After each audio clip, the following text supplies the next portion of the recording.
আবারও প্রত্যাবর্তনের মহাকাব্যই যেন লিখল স্প্যানিশ জায়ান্ট রিয়াল মাদ্রিদ।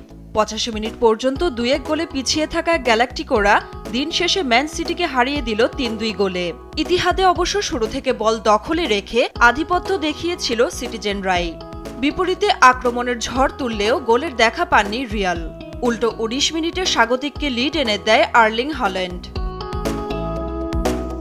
রিয়ালকে গোল পেতে অবশ্য বেশ অপেক্ষা করতে হয়েছে। ৬০ মিনিটে দুর্দান্ত এক গোলে দলকে সমতায় ফেরান কিলিয়ান এমবাপে। ৮০ মিনিটে স্পট কিক থেকে হল্যান্ড গোল করলে হারের শঙ্কা পেয়ে বসে রিয়াল শিবিরে। ঠিক তখনই ত্রাণকর্তার ভূমিকায় বদলি নামা ব্রাহিম দিয়াজ দলকে এনে দিলেন সমতাসূচক গোল। তবে চমক তখনও বাকি ছিল। নিশ্চিত ড্রয়ের দিকে এগোতে থাকা ম্যাচের যোগ করার সময়ে দিহাদকে স্তব্ধ করে রিয়ালকে জয় এনে দেয় জুড বেলিংহাম। এই জয়ে শেষ ১৬ লড়াইয়ে এক পায়ে এগিয়ে থাকল আনচেলতি বাহিনী।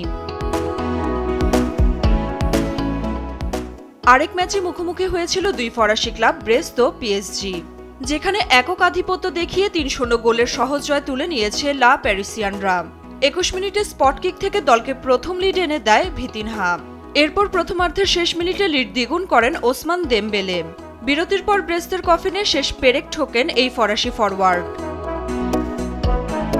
অন্য ম্যাচে পর্তুগিজ ক্লাব স্পোর্টিং লিসবনকে ৩-০ গোলে হারিয়েছে জার্মান জায়ান্ট বরুসিয়া ডর্টমুন্ড। লিসবনে শুরু থেকেই আক্রমণ পাল্টা আক্রমণে জমে ওঠে ম্যাচ। তবে ফরওয়ার্ডদের ব্যর্থতায় প্রথমার্ধের গোলের দেখা পায়নি কোনো দল। ৬০ মিনিটে ডর্টমুন্ডকে এগিয়ে দেন শেহেরু গুইরাসি। ৮ মিনিট বাদেই ব্যবধান দ্বিগুণ করেন পাসকাল গ্রোস। আর ম্যাচের অন্তিম মুহূর্তে স্কোর লাইন ৩-০ করেন করিম আদেমি।